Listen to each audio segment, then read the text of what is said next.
Good morning. Good morning. Apologies for not being there yesterday, being late today, but I will get back on track. I will. No, I think that's one of my current lessons is to get back into a routine. But we've all kind of been out of our routine this week, right? I think a lot of us have. But yes, so I'm going to show you, speaking of routines, this is one of the things I've been trying to do every morning. Uh, I sometimes get it wrong, of course, but it helps me start with a foundation of remembering who I am and recognizing my own power so that no one trips me up. Hi there. I'm talking about a morning routine I am doing uh, that uses I am statements. So a lot of people talk about I am statements like affirmations in the mirror, like I am loved, I am blessed, I am happy. And those are all great if you want to start with I am affirmations in the morning. Interesting thing about doing it in the mirror, saying it in the mirror, one, whenever you say it, and I struggle with this too because there's so much that goes up here and there's not a lot that comes out here. So uh, I have to actively vocalize, um, you know, remember to vocalize what I want, speak it into existence, right? Because our voice carries a vibration. Our voice carries information, symbols out into the universe. And, we can feel our voice vibrate in our chest. So the 4D world that is around us can sense our energy when it comes out here too, right? Uh, so that's one. Vocalizing something carries more energy is another way to deal with energy so that you can feed into your manifestation, right? But the second thing is looking into a mirror because that it like the power of it. Just saying it like in bed versus looking in a mirror and saying these things is much more powerful whenever you look into a mirror because you are seeing yourself for who you are, right? You're talking to yourself. And what's interesting about human consciousness is that whenever you are talking smack on someone, your actual brain cannot tell the difference between talking about someone else and talking about you. So um, that's why we get a lot of projections in our lives, right? Whenever we're triggered, it brings out some sort of shadow in us. That doesn't necessarily mirror the other person, but it is a response that is brought to the surface, right? Um, but you can really trick your brain into believing that someone else is saying these things to you. So, how did I get to my I am affirmations? I didn't do the generic I am loved, I am blessed. I did specific ones that were me, and this is how I did it. So, I um, uh, this always happens. It's like, where does my brain go? Jeez, morning times, just like, ah. I looked at my natal chart and I took the different placements and how they are aspected. And I did some research on a few sites, Astrology King, Cafe Astrology, different things like that. And I would copy and paste these statements about who like on a soul level because those things do actually resonate with me. They do like reflect who I actually am. So for instance, let me flip it. This is my Neptune in the first house, and it's important to copy and paste the sentences that are positive and that will put you in a good mind frame. For instance, Neptune in the first house, Neptune can deal with deception. So rather than saying, I am someone who people project their fantasies onto, which is definitely something that happens with Neptune in the first house, and it's not really that fun. But think of the aspects about this placement that put you in your power, right? Also want to say, so with Neptune, I would research Neptune in Sagittarius. I would research Neptune in the first house. I would research Neptune trine Moon. I would research, what else is my Neptune? Neptune sextile Mercury, right? So you gather up all of that information and you condense it so that you can say it, right? So this Neptune in the first house is things like, I am a storyteller. I am dedicated to film. Music is a vehicle to heal, relax, and uplift my soul. I'm feeling better already because this is me. I am naturally perceptive. I have a powerful imagination. And these are pretty long, to be honest. So what I did a couple years ago is I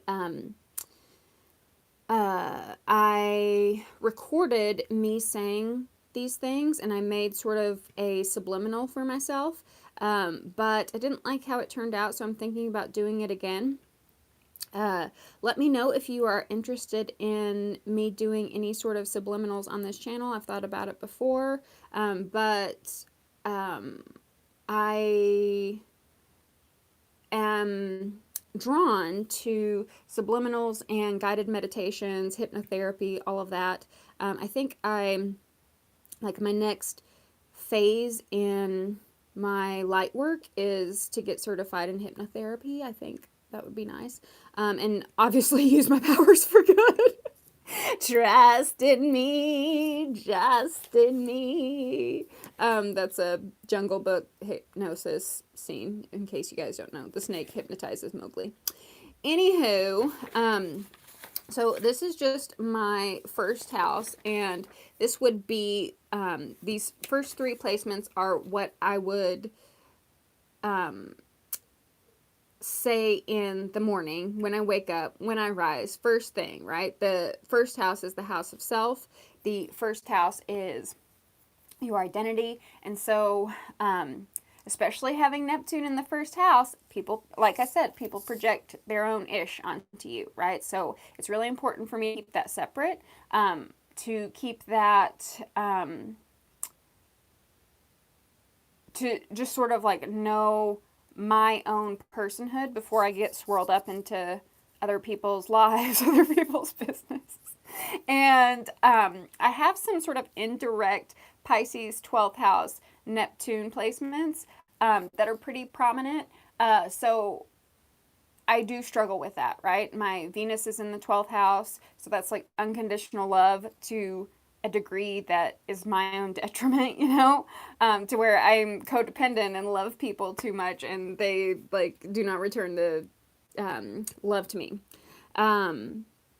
So that's something I have to work on as a Libra.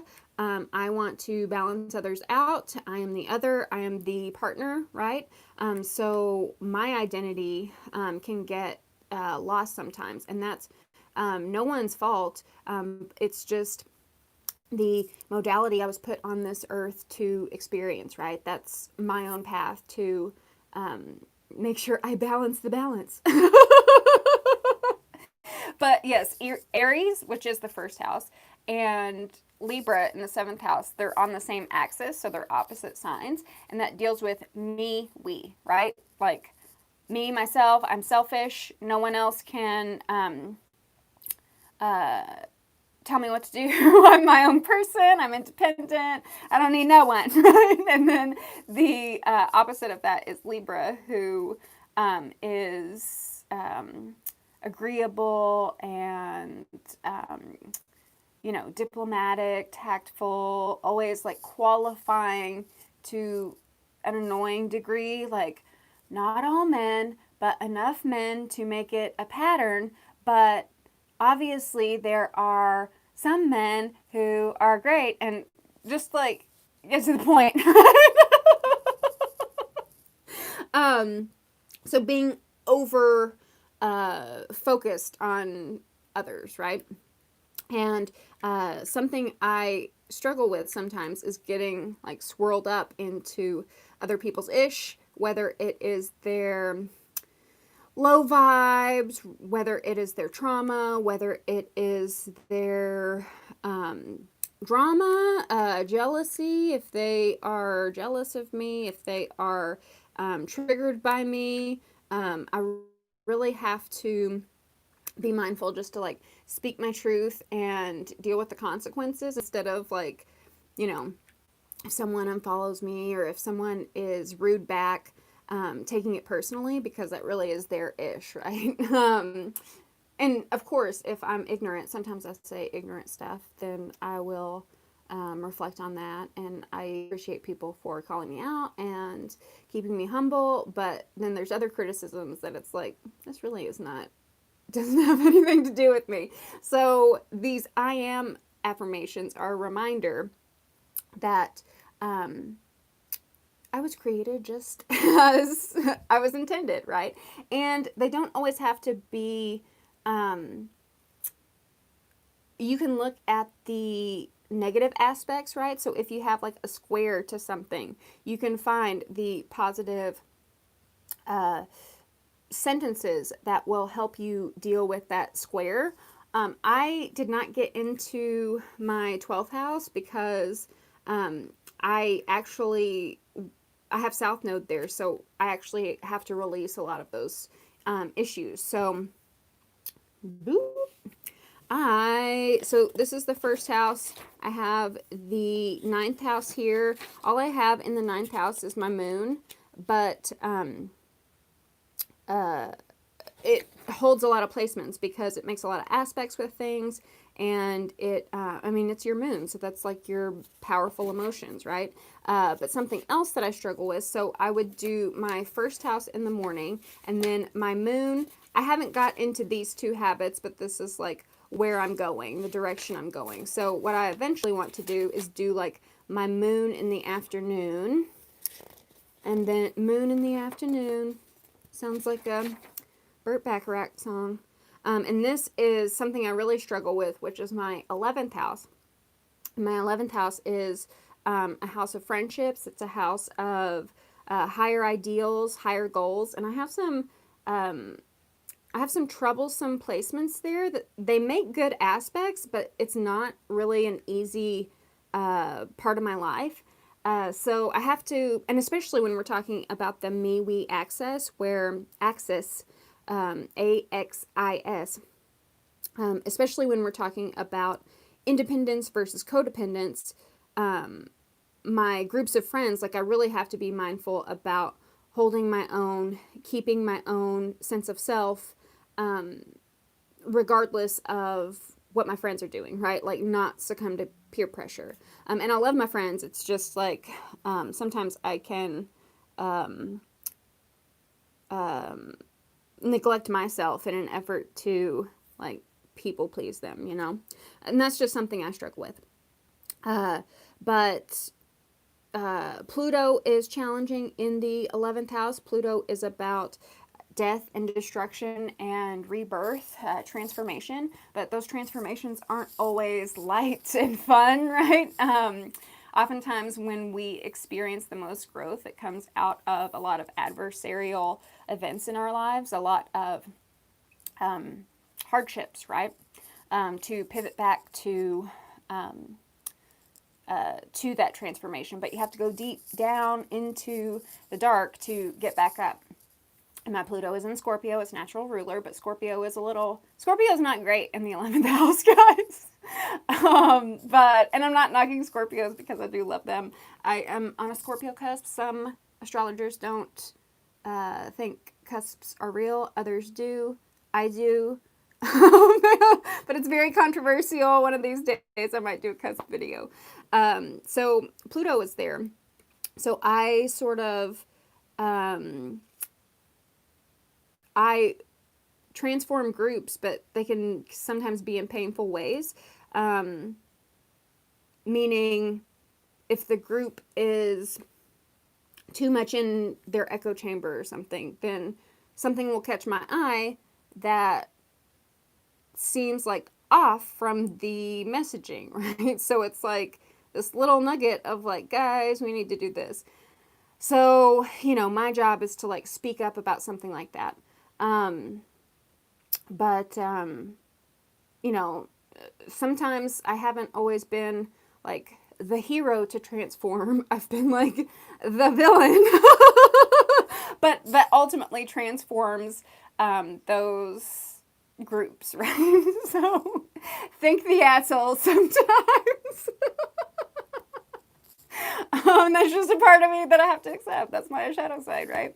Sometimes you're meant to trigger people so that they can step into their own truth, so that they can, live their best life, and you're the villain in their story. So, whatever. I have Mercury, which is pretty good, and I have Saturn, very lonely placement in the 11th house.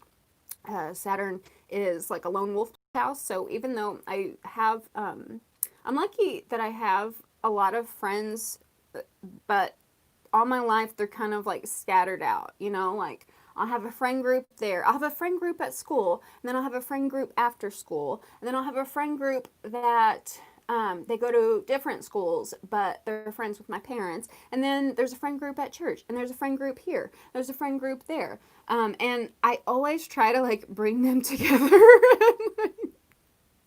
Does not work.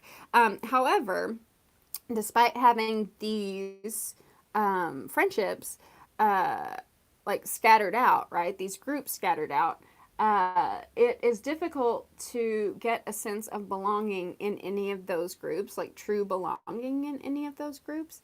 And I believe it's because a lot of people look to me to be that like other, right? To be that like support. And so whenever I deviate from that, then it's like, what? You have a mind of your own? What? But also Saturn in the Scorpio. What am I talking about? Saturn in the 11th house makes me a little paranoid, and it's for genuine reasons. My friendships growing up, I experienced some betrayal, and it wasn't always easy, and there was gossip, bullying, all of that. And sometimes, I'm human too, and I wasn't always the best. But having those experiences in early life can sometimes make me a little paranoid in adult life. Like, can't trust these people. So I'm just going to have fun by myself. If you want to come along for the ride, then okay. But even Saturn in the 11th house, even those challenging aspects in the 11th house, those challenging placements, meaning Pluto in the 11th house and Saturn in the 11th house, even though those are challenging placements, the aspects to them are pretty good. My Saturn is sextile my Mars in my first house, so that's sort of like a leadership aspect. It's a endurance aspect. It's a you can't kill me aspect. So like, I will come back. And then I have Pluto sextile my Jupiter and my Neptune. So I transform things through media, transform situations, groups, through my beliefs, through my art, all of that. I have Pluto sextile my moon, and that makes me psychic, so I can read your mind. And Mercury sextile moon, so you better watch out. And my Mercury is in Scorpio. Scorpio is a a little psychic sign. All the water signs, I think, are the most psychic. Cancer, Scorpio, Pisces. But yeah, let me show you. So this Pluto, my 11th house placements would be the last one. So in the morning, I would do my first house, and then eventually I want to get to like noontime doing my moon, and then in like late afternoon, early evening, I would love to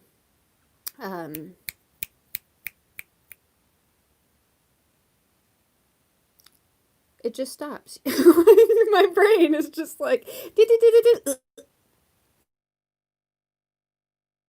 and then late afternoon, early evening, I would love to work on these 11th house affirmations because what I've been trying to do is to sort of unplug from social media. It's hard. It's difficult. I have managed to stick with it. It's a like a routine I have to really stay on top of, really discipline myself with. It's been a little different this week because everyone has to check in on the election. I feel actually really like I have felt good about it because the astrology community and like tarot community, like we've seen a lot of this. And I just want to like get in a place of peace no matter what is going on around me, which is a Libra thing, right? We balance y'all. So when y'all are acting crazy, we're the balance, right? So that's one of the better aspects of Libra that I'm trying to cultivate rather than like the shadow aspects of codependency and all of that. So I've been trying to stay off social media throughout most of the day. Obviously, I have to get on here in the morning. I don't have to, but I want to get on here in the morning and do these coffee vlogs. But I try to turn my phone off immediately and just write and try not to get on Twitter or Facebook. And really, those social media platforms are kind of like boring me a little bit at the moment. I don't know. They just don't feel the same. TikTok is a little challenging to resist. But those are my challenges, right? Anywho, so once I finished my writing for the day, then I can get on social media and check in with people. Then I can text that friend. Then I can call my mom. Then I can do this, right? So dealing with these groups after the fact, after a day of filling my cup, after a day of using God's gifts to give to the world, after a day of,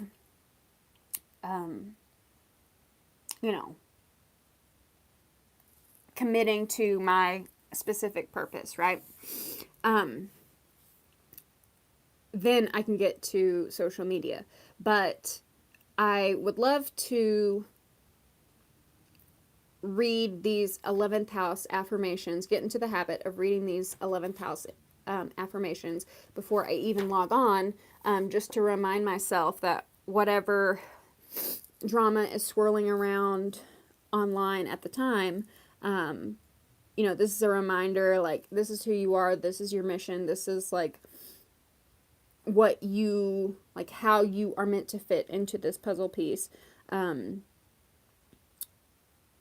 so that I, like, don't get swept away, right? So, these, I made printouts, and I want to laminate these one day, although I want, obviously, want to draft another one where I make these corrections and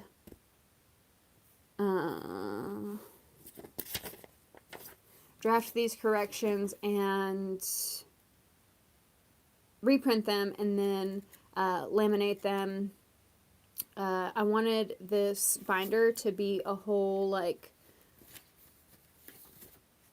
natal chart spirituality book that I could come to each and every day. I really like these, just gotta tell you, because this is what I see right now. But this is from the Principle of Miracles, so this is a good one to go to. Tangent. I didn't have to deal with the, and that's not something I do every day, just when I need it, right? But my original intention with this binder was to make sort of a 12 houses of my zodiac binder, section it off into the 12 houses, and then go throughout the day, like first house, second house, I'll do my budget. Third house, I'll reach out to, you know, that friend in my community or something like that, right? Fourth house, I'll clean the kitchen. Fifth house, I'll paint a painting, you know. But I think that was a little too structured, right? I do have a Virgo moon, so like schedules are sort of like in my brain. I just think about schedules all the time and like how I can maximize my time, because Virgo that rules the sixth house rules Mercury, or is ruled by Mercury. So having these systems, this systematic way of doing things, the organizational way of doing things, making things more efficient. When we talk about routine, this is like consistent daily habits, right? So I like think about like schedules and habits and routines a lot.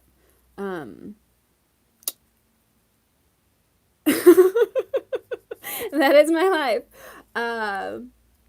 But, you know, obviously, like, even though I think about these things a lot, I only follow maybe like 5 to 10% of what I actually plan out.